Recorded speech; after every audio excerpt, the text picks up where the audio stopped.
সুপ্রিয় শিক্ষার্থী বন্ধুরা, সবাই কেমন আছেন? আশা করি সবাই ভালো আছেন। আজকে আরও একটি নতুন টপিক নিয়ে আপনাদের সামনে হাজির হয়েছি। আজকের টপিক আমাদের নবম দশম শ্রেণীর যে পাঠ্য বই আছে, নবম দশম শ্রেণীর পাঠ্য বইয়ের উদাহরণ 7। উদাহরণ 7-এ বলা আছে 32.567, মানে এখানে দশমিক বিন্দুর পরে তিনটি সংখ্যাতে পুনঃপণিক আছে, মানে আবৃত্ত। তাহলে 32.567কে সাধারণ ভগ্নাংশে প্রকাশ করো। তাহলে এটি আছে আবৃত দশমিক ভগ্নাংশ। তাহলে আমরা বলতে পারি 32.567 যে পুনঃপণিক আছে আবৃত দশমিক ভগ্নাংশকে সাধারণ ভগ্নাংশে প্রকাশ করো।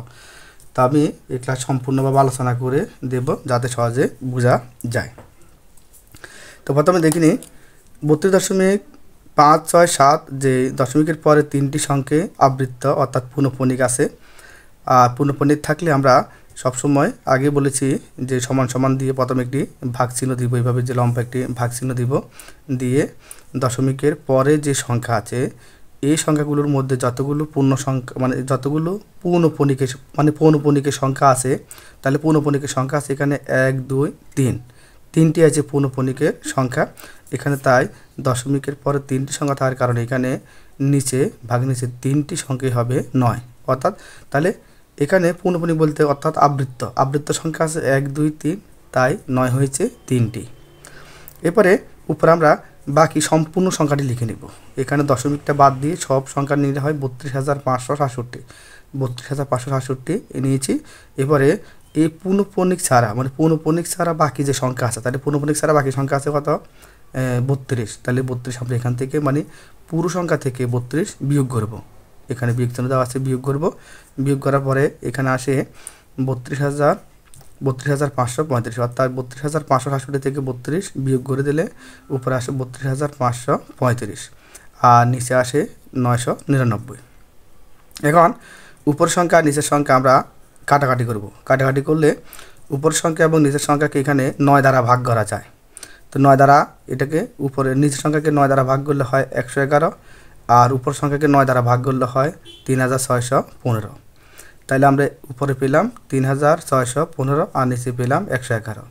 এই সংখ্যাকে আবার 3 দ্বারা ভাগ করা যায়। 3 দ্বারা ভাগ করলে হয় 37, আর এখানে 3635কে 3 দ্বারা ভাগ করলে হয় 1205। এই জন্য আমরা উপরে লিখলাম 1205 আর নিচে পেয়েছি 37। এখন উপরে যে কোনো ভগ্নাংশের হর ছোট হয়ে যদি লব বড় হয় তাহলে আমরা তাকে মিশ্র ভগ্নাংশে প্রকাশ করব। তো এই মিশ্র ভগ্নাংশ কীভাবে আসলো? এখানে 32 সমস্ত 37 ভাগের 21 কীভাবে আসলো তা আমরা এখানে এই দুটি সংখ্যাকে ভাগ করে আমরা এখানে ভাগ করে নেব।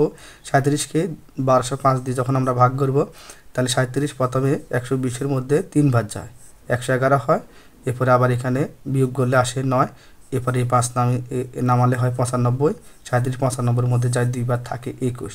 তাহলে এখানে আসে 32 আর নিচে 37 আর উপরে আসে বাক্সের উপরে চলে আসে 21, অর্থাৎ 32.37 ভাগের 21।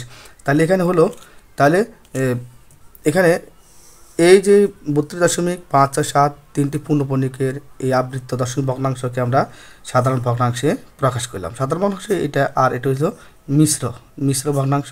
তবে এটা সাধারণ ভগ্নাংশ, এটা সাধারণ ভগ্নাংশ, তবে এটা হলো প্রকৃত ভগ্নাংশ, এটি হলো মিশ্র ভগ্নাংশ। কারণ আমার ইউটিউব ভিডিও এর আগে প্রকৃত ভগ্নাংশ, অপ্রকৃত ভগ্নাংশ এবং মিশ্র ভগ্নাংশ নিয়ে আলোচনা করা আছে। যদি না বুঝে থাকেন তাহলে দেখে নেবেন। এটি হলো প্রকৃত ভগ্নাংশ, এটি হলো মিশ্র ভগ্নাংশ, তাহলে অর্থাৎ সাধারণ ভগ্নাংশই।